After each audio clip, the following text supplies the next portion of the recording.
Bonjour à tous. Bonjour à tous et bienvenue sur la première vidéo de cette chaîne. Elle va servir un petit peu d'introduction. C'est une chaîne qui va parler essentiellement d'esprit critique, mais pas que, à mon avis. J'y mettrai les enregistrements des conférences Skeptics in the Pub, qu'on aura enregistrées ici à Liège, ainsi que les rediffusions de l'émission Au rasoir de calme qu'on anime sur Twitch avec Si c'est faux. Mais bon, venons-en au fait. Comme vous l'avez vu dans le titre de la vidéo, je me suis rendu au REC, aux rencontres de l'esprit critique à Toulouse, en septembre. Et j'ai rencontré un paquet de gens sympas. Du coup, je leur ai posé quelques questions. Ah oui, j'ai eu la flemme de sous-titrer tous les noms de tout le monde, du coup, ils vont se présenter eux-mêmes. Voilà. Je suis Vincent Flibustier, je suis le créateur de Nordpress. Je m'appelle Agnès. Je m'appelle Adrien, je suis le créateur de la chaîne Apprentissage depuis un peu plus d'1 an maintenant. Madeleine. Et moi je m'appelle Rose. Je m'appelle Dominique Laroux, je suis enseignant-chercheur à l'université. Alors moi je suis Mathurin. Je suis donc Sam de la chaîne éponyme Monsieur Sam. Moi c'est Nathanaël. J'aime les chats, j'aime la statistique et je suis belge, si c'est important. Lucas, je suis en L2 physique, option mathématiques à l'université donc de Toulouse. Moi j'ai été astrologue, je suis sorti de l'astrologie. Bonjour, moi je m'appelle Gaël. Moi je suis vulgarisateur, j'ai une chaîne YouTube Quoi dans mon assiette ainsi qu'un blog. Et je suis également doctorant en épidémiologie et santé publique. Hugo Martin, je suis docteur en mathématiques, actuellement post-doctorant précaire de la recherche. Alors nous sommes Vlad Tapas et Acer Mandax, tous deux co-créateurs de la chaîne YouTube La Tronche en Biais. Voilà, du coup je leur ai posé 3 questions. La première c'était, c'est quoi pour toi l'esprit critique ? Je crois pas qu'il y a de définition qui satisfait tout le monde là-dessus. Chacun a un peu sa définition, je pense, sur l'esprit critique. Et donc moi je dirais, ma définition à moi de l'esprit critique, c'est tout simplement de ne pas croire trop vite ce que les gens ils me racontent, de ne pas accepter trop vite, même si c'est une personne qui est proche de moi, une personne de confiance, de ne pas aller trop vite avec ça. C'était un grand bonheur pour moi quand j'ai eu le sentiment de rencontrer enfin des gens, non pas qui pensaient comme moi, mais qui avaient cette exigence de remise en question, ce qui semblait parfois simple et évident, et non, en fait non. Et puis la critique de tout ce qui était le paranormal et tout ça au départ. L'astrologie, enfin tout un tas de trucs. J'ai à un moment commencé à tomber un peu dans dans les histoires des esprits et tout ça, vraiment cette peur qu'il pouvait y avoir des esprits qui me fassent du mal si je ne tuais pas tel ou tel rituel ou de je sais pas quoi. Et fort heureusement ça m'est passé assez vite. Et aujourd'hui avec un bagage, donc, j'espère, en esprit critique, mais en sciences, ça par contre c'est avéré, je suis complètement à l'abri de cette peur. Et je pense qu'il y a cet intérêt de se prémunir contre des craintes qui n'ont pas du tout lieu d'être en fait. Du coup, ce que ça représente pour moi, je dirais que c'est une manière d'essayer de ne pas se faire enculer. Voilà. S'intéresser à l'esprit critique, c'est pas seulement user de critiques contre des croyances ou même simplement des opinions qu'on n'accepte pas, qui sont différentes des nôtres, c'est parce que ça nous permet de mieux comprendre le monde. Non pas seulement la nature, mais carrément comment sont établies les connaissances, comment sont prises des décisions politiques. Si on n'a pas certaines méthodologies, on ne comprend pas très bien tout ce qui se passe. Pour moi, l'esprit critique, c'est assez lié justement à la méthode scientifique. On demande justement de prendre du recul par rapport à nos données, évaluer par exemple les biais des études, mettre en avant les limites et les forces de chacune de nos analyses. Donc je pense que c'est assez consubstantiel à la recherche scientifique également. Et un exemple que j'aime bien donner, c'est imaginez il y a quelqu'un qui me dit moi j'ai un chat. Très bien, la belle affaire, pas de raison de ne pas croire cette personne. Par contre, si la personne elle me dit chez moi j'ai un chat, il fait de la trompette et il parle, là je vais quand même un peu plus douter. Je vais demander au moins des preuves. Je vais peut-être lui demander est-ce qu'il y a moyen que je vienne voir ça chez toi. Je ne vais pas le croire sur parole immédiatement. Donc pour moi ça c'est un exemple typique d'esprit critique. Ma deuxième question portait sur l'importance de l'esprit critique. En quoi est-ce que c'est important de transmettre cet esprit critique ? L'importance pour moi de l'esprit critique se situe en fait dans le fait qu'on vit dans un monde de la surabondance de l'information. Et il faut que maintenant il faut instaurer des filtres dans notre esprit, et cela passe majoritairement pour moi par l'esprit critique. Tout le monde pense avoir assez d'esprit critique, et c'est faux. Ceux qui commencent à se rendre compte que c'est faux se disent « mais moi au moins j'essaye donc j'en ai assez », mais c'est faux aussi. Et donc on a toujours besoin de s'interroger sur ce qu'on pense. Donc voilà, c'est toujours important. Il y a des questions qui sont trop graves pour qu'on se remette à notre intuition ou à notre sentiment ou à la simple au plus grand nombre qui décide. Non, la science c'est pas une démocratie, c'est pas à main levée. C'est si moi j'ai la preuve que c'est vrai, même si je suis tout seul, je peux démontrer que c'est vrai. Donc il faut apprendre à écouter les autres. Dire à quelqu'un qui se pose beaucoup de questions sur la démocratie actuellement que la science n'est pas démocratique en période de pandémie, c'est une formulation qui peut très mal passer, quand bien même elle est vraie. Donc venir ici, ça permet aussi de discuter, de rencontrer, d'écouter et peut-être de trouver la bonne façon d'amener les choses, la bonne façon de dire les choses. Je pense qu'en plus énormément de gens, et on en connaît d'ailleurs, hein, y a pas mal de gens qui sont dans des profils comme ça, qui sont des gens qui doutent beaucoup, se posent beaucoup de questions, sont forts contre notre système et tombent dans un conspirationnisme complet alors qu'en fait on pourrait les amener totalement de l'autre côté, qui est juste justement de la zététique ou ce genre de choses, parce que finalement ces gens-là, les grands complotistes et les zététiciens, pour moi, cherchent la même chose. Il y en a juste qui cherchent avec les mauvais outils. J'ai découvert finalement un peu ce que c'est que le concept de la zététique et l'esprit critique, notamment scientifique, depuis le bouleversement de la crise sanitaire qui a eu lieu l'année dernière en fait. J'ai même au début un peu adhéré aux thèses du professeur Raoult par exemple, qui voilà, je me suis fait avoir par ça ou des choses comme ça.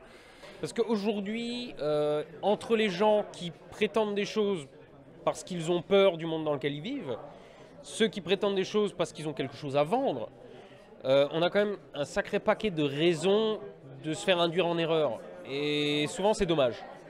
Par exemple, on va prendre l'exemple de Hold Up.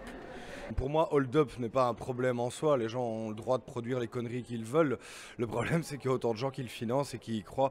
Je préférais beaucoup plus qu'on conserve notre liberté d'expression, même notre liberté de dire de la merde, mais qu'on travaille sur l'éducation. Je l'ai vu moi-même, c'est extrêmement facile finalement de manipuler les gens. On est tous de toute façon manipulables et il faut tous essayer de travailler au quotidien pour l'être le moins possible. Déjà, je pense que c'est constamment important de parler de l'esprit critique, je pense qu'il le faudra toujours, c'est pas forcément important aujourd'hui. On a parfois la tentation de se dire c'est important aujourd'hui parce qu'il y a énormément de dérives sectaires, parce qu'il y a énormément de complots, parce qu'il y a énormément de problèmes, parce qu'il y a énormément de fake news.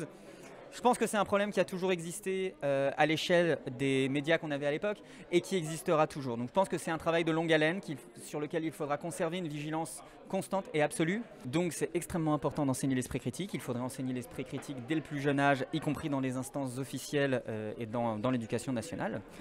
Vouloir faire preuve d'esprit critique et aller enseigner, porter une parole d'esprit critique dans les écoles pour de l'éducation, on va se heurter à énormément de familles aussi. De toute façon, parce que ça va être touché à des convictions familiales ancrées au plus profond. C'est quelque part, ça peut être presque insultant pour des gens. Moi, le premier dans mon métier, mon but n'est pas de dire aux gens qu'ils ont tort, qu'ils se trompent. Et enfin, c'est pas de les humilier, hein, donc c'est compliqué.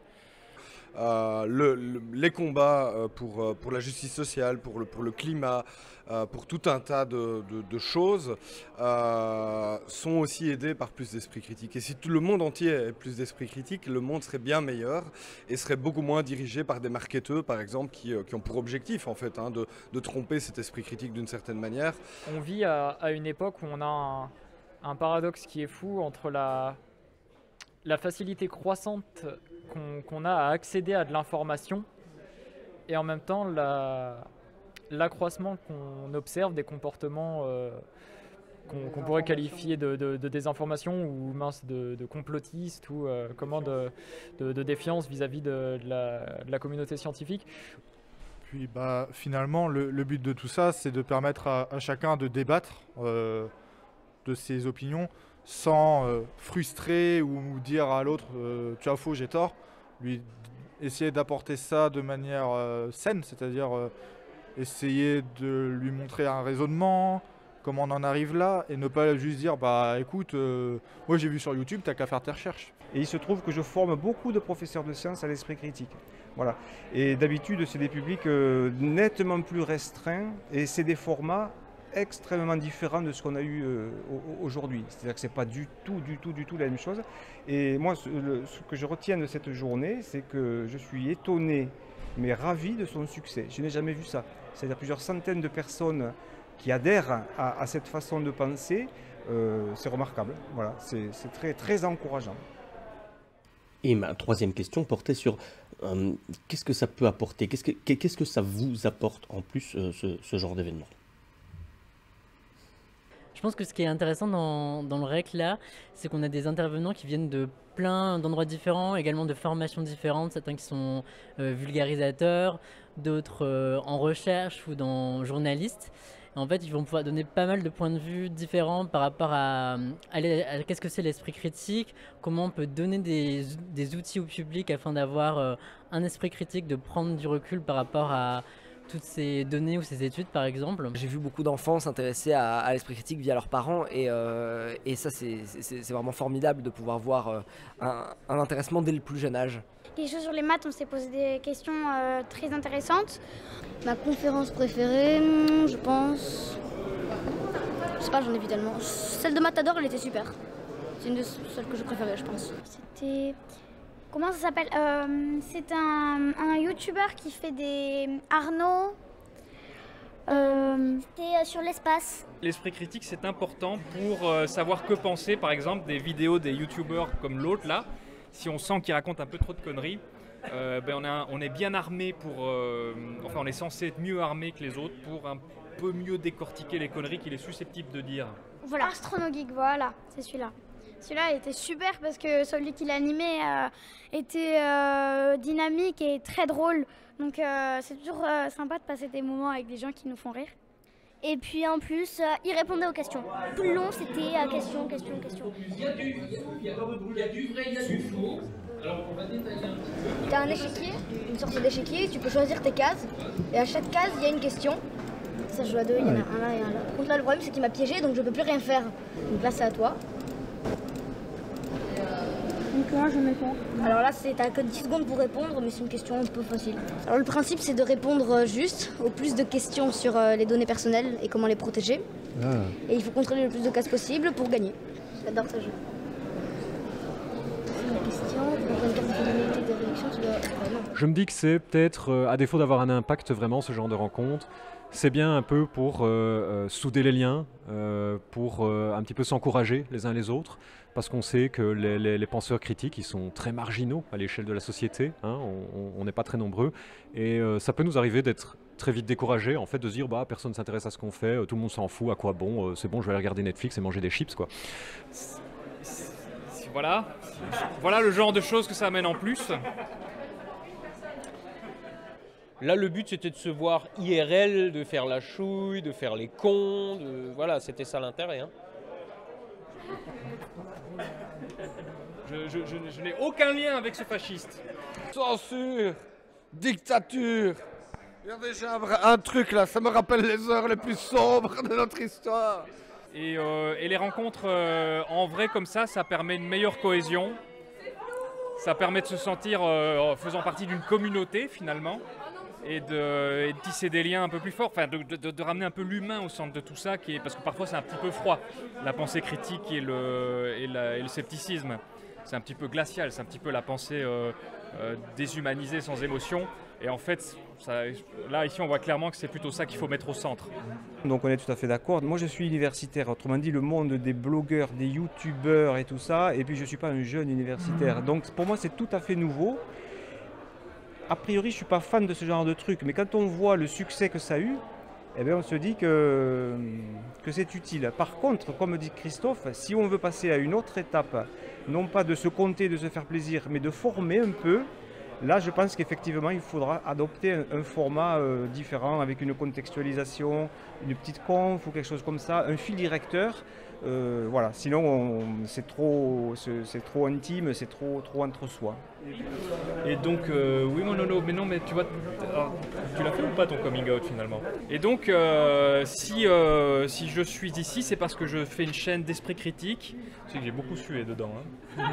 Mais tu aimes la sueur, toi. Ah oui. Et d'abord, que je mette quelques petites choses à plat sur ma manière de...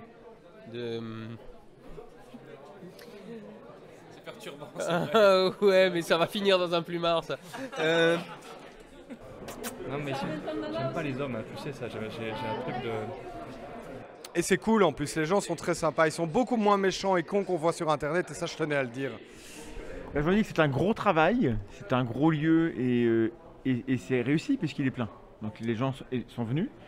C'est étonnant. Le tout a été fait en 4 mois. Voilà, non, c'est vraiment du gros travail, belle organisation, c'est très beau. On est vu de loin, enfin voilà, on a fait confiance et on regrette pas. Et donc j'espère qu'il y aura d'autres événements de ce type-là. Les salons de l'ésotérisme, les salons de la pensée magique, etc., il y en a plein tout le temps et c'est plein aussi. On ne peut pas les concurrencer. Parce que les gens ne peuvent pas être motivés autant que la pensée magique dans ce qu'on fait. En tout cas, c'est ce que je crois aujourd'hui. Et peut-être que si cette culture-là se développe, on me fera mentir. Je souhaite qu'on me fasse mentir. Et que dans 20 ans, au moment où peut-être tu avais tort, maintenant ça n'arrête pas. Hein, donc on repassera l'image en 2041. Rendez-vous en 2041. Rendez-vous en 2041.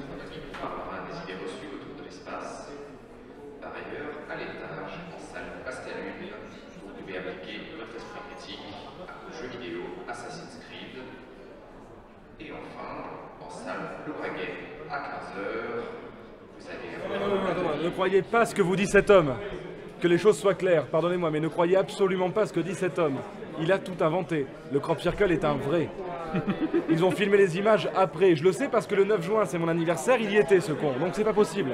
Voilà, ça, il faut le savoir, c'était mes 19 ans. Voilà, merci. Merci beaucoup. Il n'y a pas de quoi. Bon, je suis du 9 juin, vous avez fait le Crop Circle, c'est mon anniversaire. Voilà, j'espère que vous avez passé un bon moment, que vous avez apprécié la vidéo. Moi, j'ai en tout cas apprécié de la faire. Je vous invite à nous rejoindre sur Twitch. Et je suis désolé pour les gens qui se sont un peu retrouvés coupés au montage. Il a fallu que je trouve un fil rouge sur 2h30 de rush. Je pense y être pas mal arrivé et retranscrire assez bien l'ambiance du moment. Voilà. À la revoyure.